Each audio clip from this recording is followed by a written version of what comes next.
Sir, if you want to talk about judicial priorities, you will have no argument from me. We can debate that and talk about that for a whole week, and I will be completely on your side on that. But since we're talking about NEET right now, Mr. Perry, the trust deficit of students. Mr. Khera makes a good point when he says the damage is done.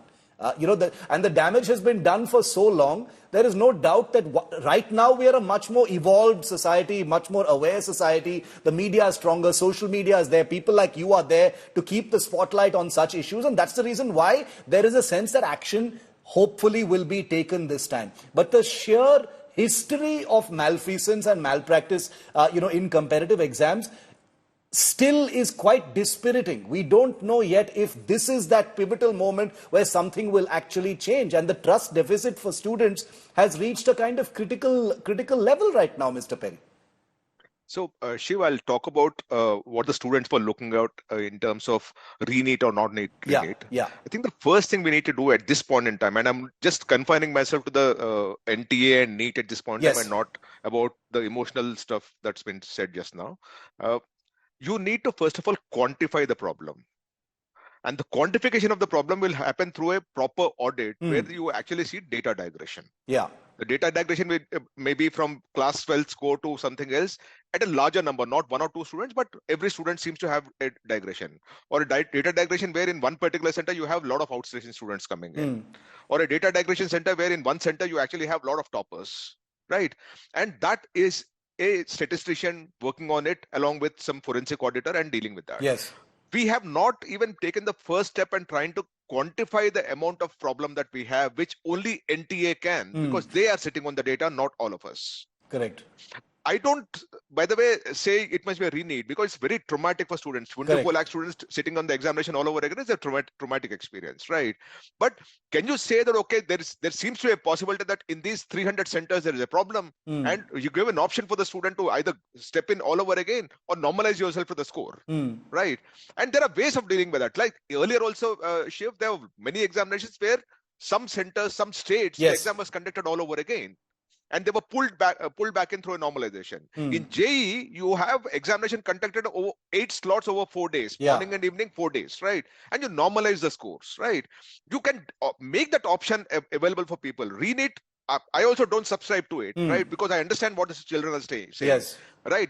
But having said that, the NTA has not even taken the first step of saying, how do we quantify the problem? How do we subject ourselves to an open investigation from outside? But is always keen on giving itself a clean chit. You actually have the thief giving themselves a clean chit in this case, because the alleged allegation is NTA itself is a problem, which on India Today channel, a former IMA president has come and said that, it was compromised, right? Earlier days, National Board of Examinations. If National Board of Examination could have been compromised, NTA can also be compromised. Correct. And someone from outside must start looking at the data and coming up with the whole thing, and also quantifying the problem. That is the first step that you will take before you decide whether it's a re-NEET, whether it's a large-scale bungling, or whether it's confined to a certain set of people or certain set of centers, and dealing with that. And that is the first step. It's such a critical point that you make, Mr. Perry, because in fact, even for this immediate decision that we're expecting right now, what Arushi, what Nandini, Shan, and lakhs of other students are waiting on, that quantification is critical, because without that quantification, how will they even take a decision on what level of re-NEET will happen, whether it's going to be a complete or a partial kind of re-NEET. Nandini, we don't know what decision the government is going to take right now, but how are you dealing with this suspense? I want our viewers also to hear. Maheshwar speaks with students on a daily basis. He counsels students as well. I want our viewers to hear directly from the students. How are you dealing with the anxiety of what is going to happen? Because NEET is a difficult exam. It takes a lot of resources. It takes a lot of time and effort and energy, family stress as well. How are you dealing with this suspense? I want to know from all of you. Nandini, you first.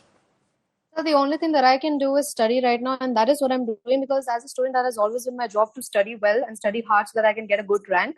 And that is what I've been doing, because I don't know whether the exam will be conducted or not. So I can't keep myself just sitting at home watching all these news channels and worrying that is this going to happen or is this not going to happen. And agreed, it is going to be a nightmare for all the students. But not just for us, right? It is going to be a nightmare for all the 24 lakh students. So we are all sailing in the same boat. If I have to give the exam, if the exam is going to be tough for me, it is going to be tough for the others as well. That is the approach that I'm taking. That no matter what happens, I have to stay prepared, because anything can happen. And if re-NEET is the ultimate solution, because even if we go through this re-evaluation thing, it is going to take months, and our journey of MBBS, it is going to keep postponing. It was supposed to be in September, then November, then October, and God knows we might have to give NEET 2025, and I don't want to do that. Yeah. That's why I'm just staying still. I'm preparing myself for all the examination. I have gotten the marks earlier as well. If I prepare myself, if I boost myself, then maybe I might be able to achieve the same score or more or less. But if the paper is difficult, it will be difficult for all. Arushi, are you also studying? Yes, sir. Definitely. I'm studying. I'm giving some tests. Right now I've completed a Nandini, bit. one second. Sorry, just hold on to that thought. I'm asking Arushi. Arushi, are you also like Nandini? Are you also studying?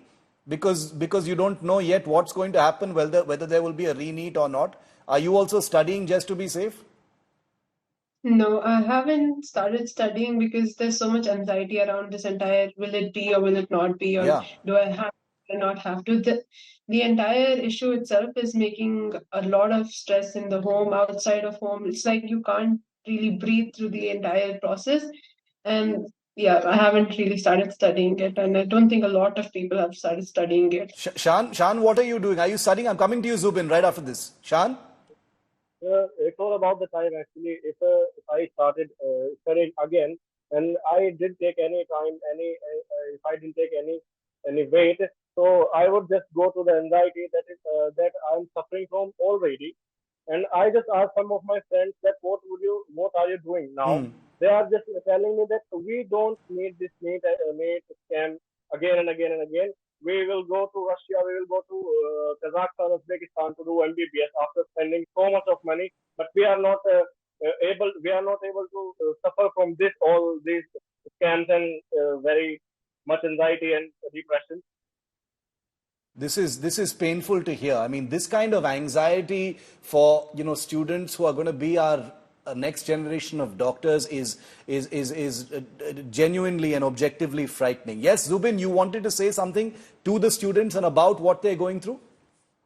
Well, number one, just take a deep breath and prepare for the unexpected. It's, I think, a good strategy to hit your books. Be ready for any eventuality, because it may well come to that, whether as optional or whether an en masse for everyone. Just a point here on, whether re-NEET, partial NEET. It's not just important that whatever solution is decided on be fair and equitable, but also appear to be fair and equitable. And in that case, while I absolutely agree with, Maheshwar Perry's observations that, a data analysis of, where, what, how it's happened, but that's going to take a hell of a lot of time. In the last 4 years, students across have been impacted terribly through COVID, through lockdowns, from studying from home. We cannot afford to have this batch of medical MBBS entrances, getting kicked down the road for 4 months, 6 months. It's just not the way to go about it. It's a waste of resources. So therefore, keeping that in mind, I think doing a re-NEET across the board for all is the correct solution. It may not be the happiest solution for everyone. And of course, students would hate to re-prepare and give the exam, but you'd rather do it again and do it properly. But Zubin, what is the assurance that the re-NEET would be without any integrity issues? What is the assurance of that? There is no assurance, but hopefully with this spotlight and glare, it's just like a re-election that happens.